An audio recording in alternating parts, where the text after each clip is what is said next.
Hello my friends, how are you today? I'm Andreas and welcome to a new video.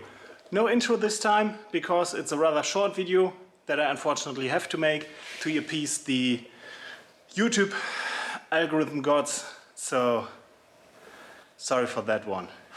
I had a lot to do in my off time, I had a lot of work. I'm actually changing jobs, so yeah, troublesome time you could guess. But I still managed to do a few things and I want to show you what I managed to do in this rather short feeling week. So first of all, the second wheel bearing is there and it's in and it fits. It looks rather nice. I used some cable ties to keep everything together because if I don't, the axles lengthen to their maximum and that's actually not good if they do so under tension for a long time. Everything is torqued down, I wanted to say, but this one is obviously not. Okay, everything except, yeah, those are fine. Those two are torqued down and those aren't torqued down too, because these need a little bit more force and it's far easier to do it on the car. What I can do is install the brake shoes, but brake cables and discs and calipers will find their way onto the car as soon as the subframe is back in. Same goes for the trailing arms.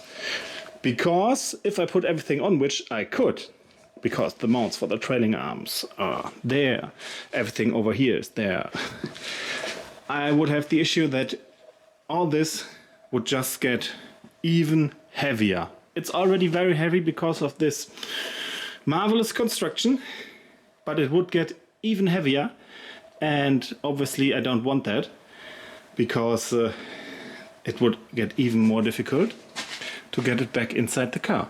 Talking about the car, I managed to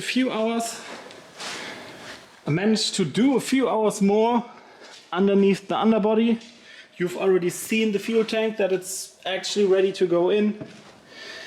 Except I still forgot to order the new fuel hoses. I still haven't done any work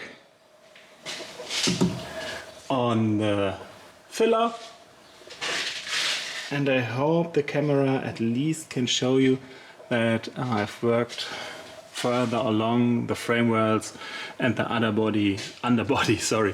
Still haven't touched the spare wheel well.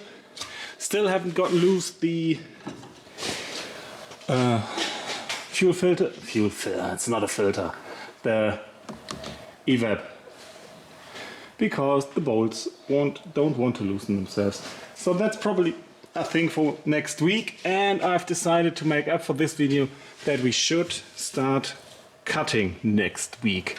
Starting over here, removing all the interior which is still lying around in the car, putting some welding mats in, cutting around here, fabricating a new part, and if I feel extra spicy, either start using the laser level and removing parts of the rocker panel, or, which I'm more inclined to do if I find the nut, open this frame well up. Can you see something?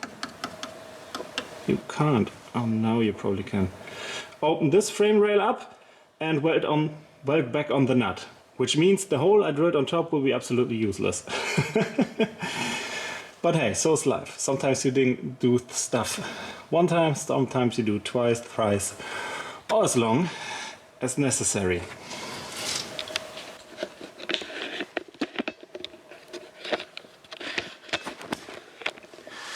Sorry again guys, but that's pretty much it. Like I said, it's not much that happened.